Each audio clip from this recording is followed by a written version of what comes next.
Greetings, fans. It is Corey from SuperKamiGuru9000, and welcome to my review of Bleach, Chapter 528.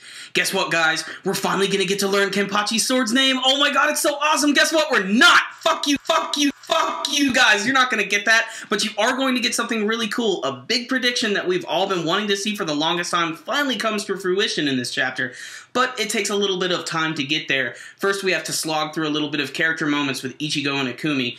But this was still an interesting chapter of Bleach, and it definitely finally gave us the official confirmation we've all been waiting for, so let's just go through it.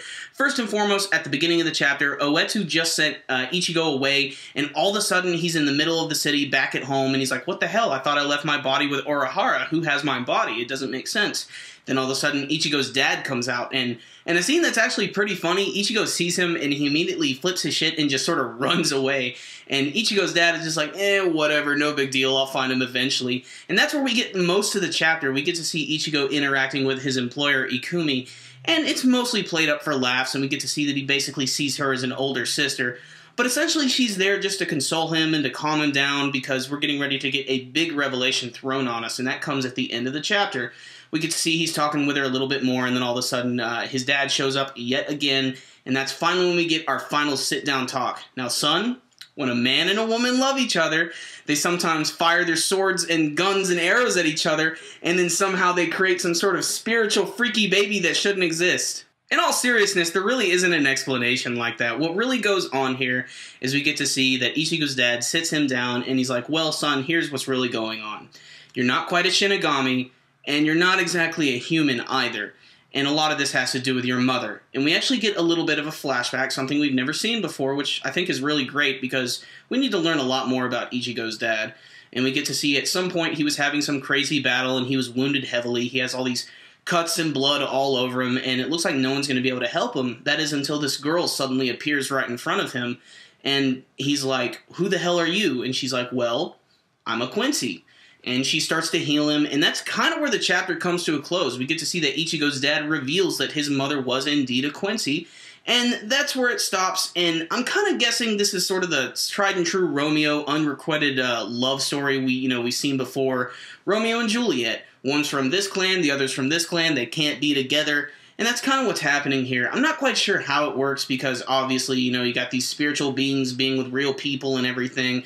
But I'm sure they're going to get into that a little bit later. And as for the actual mother herself, Masaki, I can't actually wait to see what her abilities as a Quincy were, how important she was to the Quincy and their clan. Maybe she was really powerful, maybe she was a healer. If there's one thing I took from her, she looks a lot like Orihime when she's younger. She has shorter hair and everything. She kind of has a similar personality. And that kind of makes sense as well. But this isn't the first time we've seen the mother. This is definitely the youngest version of her we've seen so far. So I can't wait until they explain why Ichigo's dad was a Shinigami, why he left Soul Society, how he met this Quincy girl. There's still a lot of other things to learn.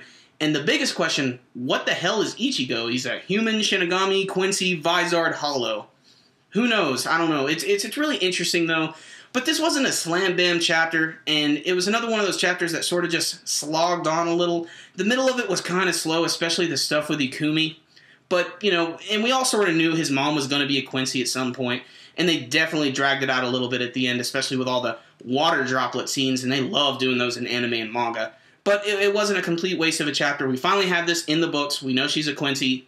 That's the end. So wasn't perfect, but I'm going to give it an 8 out of 10. It was still a solid read, and we can finally put this whole Quincy thing to rest. So we didn't get Kenpachi's sword's name, so what? We do get the official confirmation that his mom's a Quincy, so how did you guys feel about it? You can let me know with your comments below. Remember guys, as always, make sure and hit that like button and give this video a thumbs up. That concludes this review today. SuperKamiGuru9000, out.